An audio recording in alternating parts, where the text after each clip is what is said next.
৭৭ যে সকল লাখো শহীদ আমাদের এই সার্বভৌমত্ব স্বাধীন বাংলাদেশ বিজয় দিয়ে গিয়েছেন, এবং সেই সাথে 2024-এর ছাত্র জনতার যে গণ অভ্যুত্থানের মধ্য দিয়ে আমরা ছাত্র জনতা বলতেছি দ্বিতীয় স্বাধীনতা, এই দ্বিতীয় স্বাধীনতায় যে সকল শহীদ ভাইরা আবু সাহিদ সহ সারা বাংলাদেশে যে সকল শহীদ ভাইরা মৃত্যুবরণ করেছেন তাদের বিদেহী আত্মার মাগফিরাত কামনা করছি।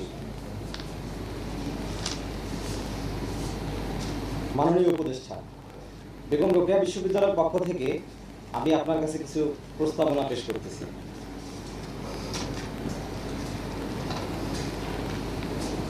বর্তমান বেগম রোকেয়া বিশ্ববিদ্যালয়ের ভিসি শূন্য একটি ক্যাম্পাস।